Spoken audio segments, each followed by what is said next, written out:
Welcome. It's a pleasure to be participating in your meeting this year, and it's an honor to present this series of lectures with your group. The first lecture I'll give today is called Oocyte Contributions to Fertilization. I would like to disclose that I am the editor-in-chief of JARG, and I would also like to encourage the audience to have a look at JARG and become involved with it. We would love to have members of ALMER involved with the journal.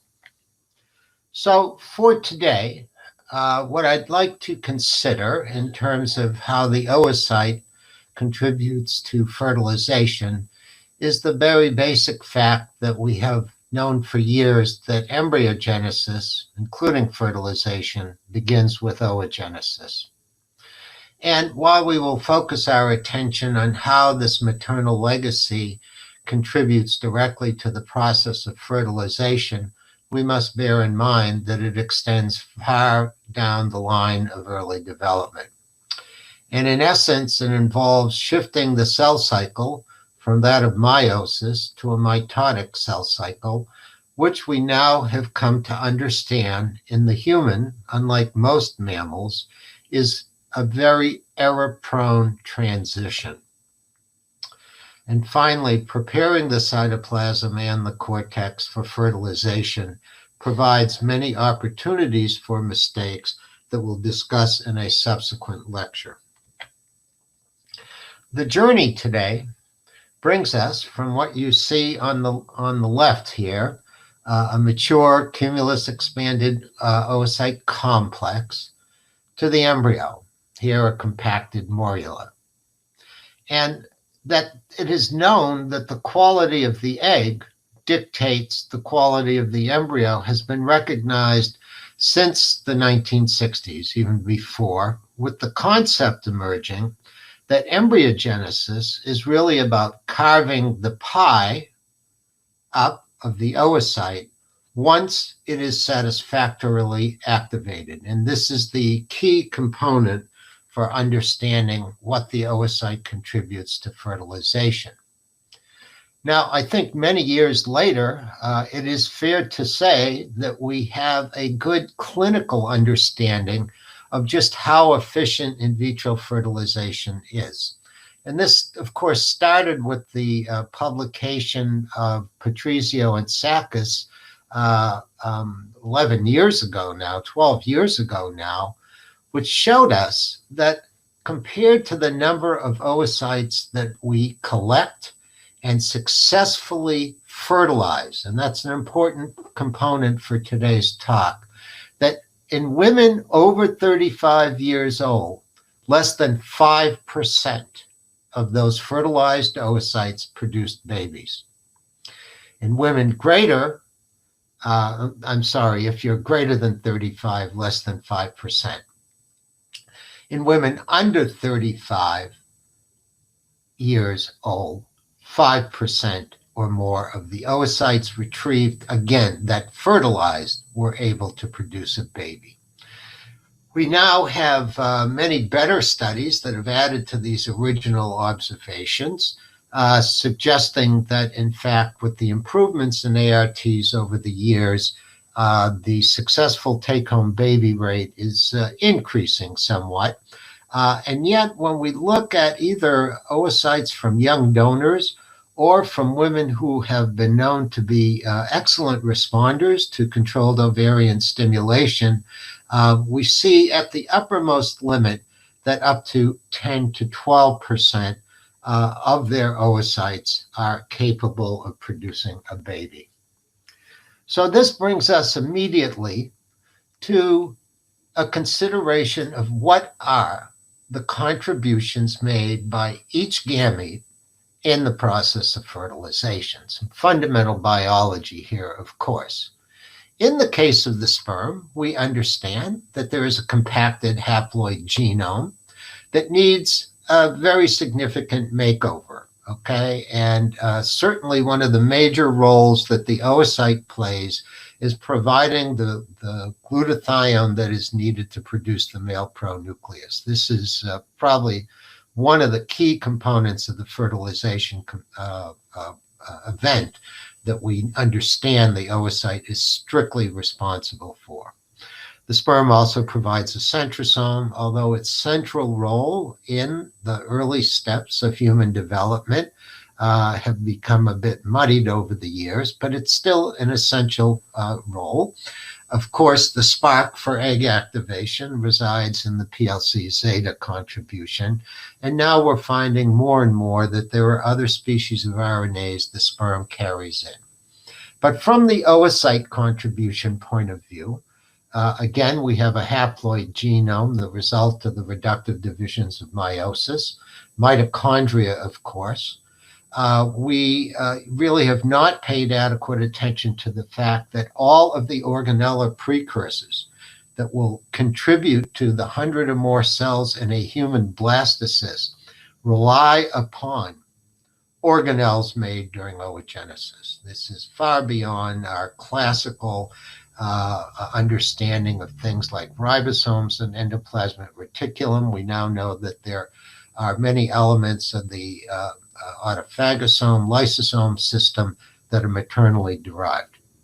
And I think one of the things I'd like to emphasize today is that since the shift from an unfertilized oocyte to a zygote essentially involves a cell cycle transformation, we need to keep in mind that from our gene expression studies in the human embryo now, pretty much all 7 cell cycles worth of regulatory components and structural components are contributed by the oocyte.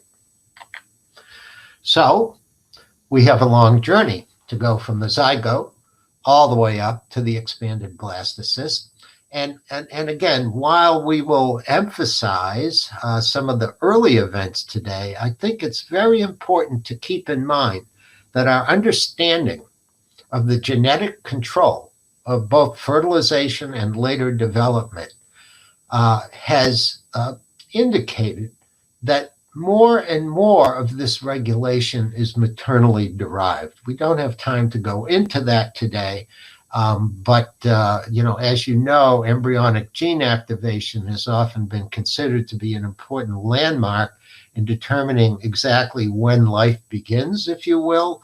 But in fact, it's looking like maternal components drive most of the pre-implantation events of development.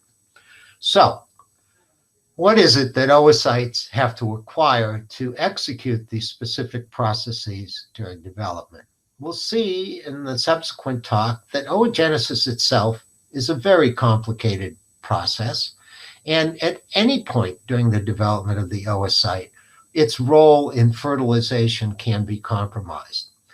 We often speak of acquiring abilities or competencies. And while we won't go into it today, there are competencies to execute the meiotic cell cycle and meiotic maturation that the oocyte must have in order to successfully participate in fertilization. And so we'll see there are a set of competencies that we associate with fertilization, and of course, those that will be involved in later development. And the competencies that are most relevant to executing fertilization occur during the final process of oogenesis, known as oocyte maturation. It's here that many of the capabilities to become a viable embryo will be exercised. And I like this quote from an older paper from Bob Moore, that embryonic development is readily compromised by imperfections introduced during the process of oocyte maturation. Now, as I just mentioned, it had been thought that the embryonic genome really mattered to build the blastocyst until the discovery, initially pointed out by Jerry and Dean and colleagues in 2007, that there were many maternal genes and gene products, this was just the first group of them, that were responsible for many of the later stages of development. And now there's some indication that there are a number of maternal genes in their products that regulate fertilization. And here is a diagram from a chapter I wrote some years ago. It's noted here. And it walks through for us what we mean by these competencies, which I think are equivalent to contributions being made by the oocyte to what we're talking about. So, for example, for the meiotic cell cycle control, we know that competence to resume and complete meiosis is acquired during the growth phase of oogenesis. There are major changes in the imprinting status of the maternal genome that have to take place. They are required. But for today's conversation, let's consider the next three. These are the competencies for fertilization to occur, and they are driven by the oocyte. They have to do, of course, with the ability of cortical granules to fuse with the oolemma upon fertilization, which assures the block to polyspermy. Not so much of a problem anymore, given the rise in the use of ICSI to create human zygotes. There, of course, are the ionic oscillations, primarily in the form of calcium, that trigger egg activation that is linked directly to the cell cycle shift from meiosis to mitosis. And finally, and I think most importantly for our conversation, is the development of the male pronucleus, where here it is known that reduced glutathione in the oocyte is responsible for breaking the protamine disulfide bonds, which allow for histone exchange and transformation of the male genome into a nucleosomal-based structure. And once the egg is activated, then it can proceed on its merry course through the cleavage divisions to again produce what we consider to be equivalent blastomeres, but we now know that based on their position and polarity, their fate as either placenta, trophectoderm, or fetus in the inner cell mass will ensue. So making these divisions really does start with the transformation in the cell cycle status. And the cell cycles that are dictated at the time of fertilization are basically very simple ones. They involve phases of DNA replication and phases of mitosis. But by the fourth or fifth cell cycle, you begin to establish the lineages that will dictate just how many cells are contributed to the placenta and how many cells are contributed to the inner cell mass. And as we'll consider later, we now are beginning to understand that the process of cytokinesis as a consequence of the mechanisms of fertilization can negatively impact these important transitions in early embryo development. And in fact, there's some data that suggest that if the shift to a mitotic cell cycle is not controlled, it will favor the production more of cells in the trophectodermal lineage rather than those in the inner cell mass lineage. And as you can imagine, these events are all tied to coordinating both the separation of the chromosomes and the division of the oocyte into a two-cell, okay? As you can imagine, the male centrosome is a central component to this. But as I mentioned earlier, it seems to be a far more complicated situation, especially with respect to the construction of the first mitotic spindle and the process of syngamy. And at the heart of this is the energy demands for driving each of these cell divisions, and whether or not the oocyte can generate sufficient ATP to affect these contractions on its own. Is it autonomous? Is it coming from the mitochondria of the oocyte or some other metabolic pathway? Or is it in fact derived from the oocyte originally?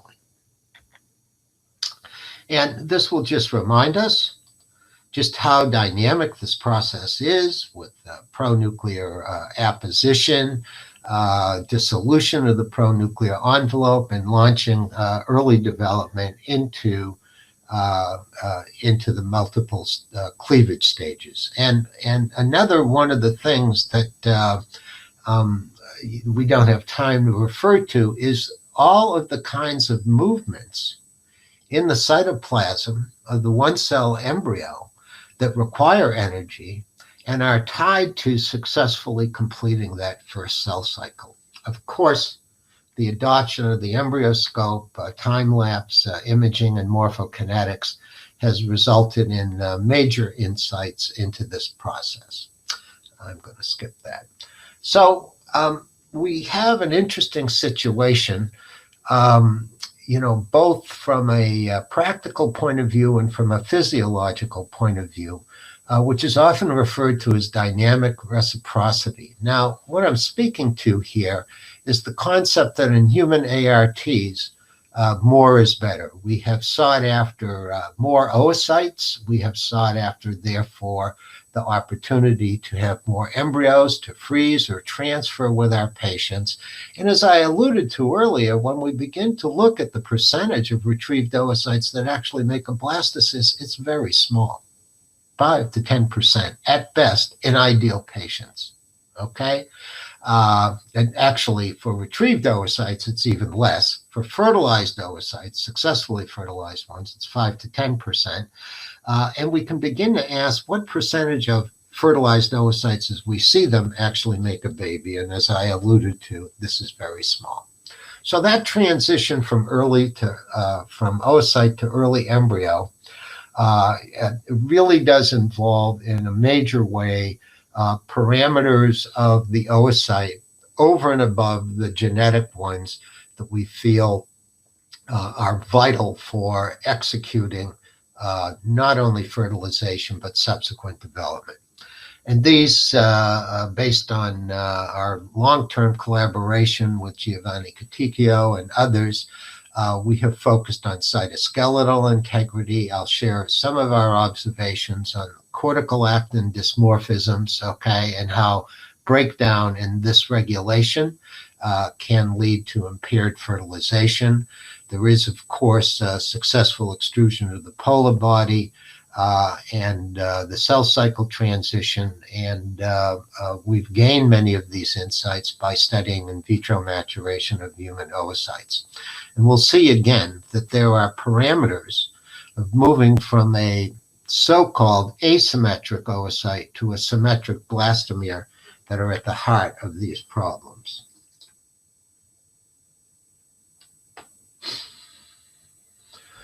Okay, I'm happy to refer you to some of our previous observations, but they largely have to do with the late phases of meiosis, where the membrane that will occupy both the extruded population of chromosomes, but also the first polar body, is specialized, okay? It's specialized in forming an assembly of not only cytoskeletal proteins, but many others, okay? And this asymmetry is essentially a starting point for the rest of development. So you can imagine that in moving around these constituents within the cytoplasm, that they're going into position to serve a purpose in fertilization, such as alignment, okay, alignment of the cortical granules, moving them into a fusogenic position, alignment of the pronuclei, okay, such that, the male centrosome, once it begins to nucleate microtubules, creates an opportunity for translocation via microtubule motors of the female pronucleus in order to initiate syngamy in later events. It also implies that the interaction not only of the microtubules with the genome, but with the cell cortex is essential to maintain in a largely asymmetric state in order to effect a symmetric division at the first cleavage of development. And so we've measured these things in a number of different situations and related the integrity of this suboolomal actin pattern to the success in development. It's a striking thing to see that, for example, oocytes subjected to vitrification or overaged, etc., do undergo a breakdown in this network of cortical actin. And as you might predict, these would lead to problems in that first cell cycle and, for example, creation of smooth ER aggregates, or the creation of an extreme form of cytoplasmic granularity, which we think are a reflection of qualities of the oocyte rather than that of the sperm. And this is just, an illustration of how we measure these things. Depending on the stage, these are GV oocytes that have transformed into metaphase 2. You can see the spindle here, and it established an asymmetry in this as a result of the completion of meiosis that has to be remodeled at the time of fertilization in order to support something that is now known as the subcortical maternal complex.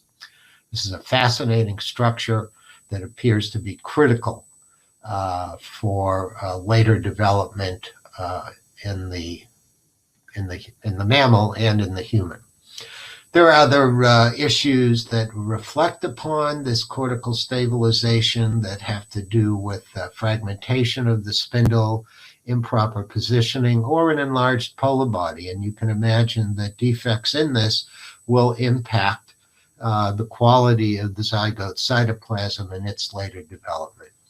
So what we're beginning to see is that many of the genetic and probably epigenetic problems that we are detecting and characterizing in human embryos are directly at the responsibility of the gamete. And as I'm implying here, those contributions of the female gamete seem to be the primary source of many of these regulatory functions that control early development. I'd like to bring up in this context that human ARTs, through the use of controlled ovarian stimulation, seem to increase the chances of errors, not only cutting up the pie, but in those initial events of fertilization. And as we continue to use live cell imaging, we've seen some time lapse, I'll show you more, we're going to get insights exactly into how these factors of oocyte origin detail development. I'm going to just thank my long-term collaborators, Giovanni Coticchio and Andrea Barini in Bologna, my good colleagues Sergio and Daniela, Evelyn Telfer and Richard Anderson from Edinburgh, and my most recent comrade in crime, Professor Ann Kiesling at the Research Foundation where I've worked.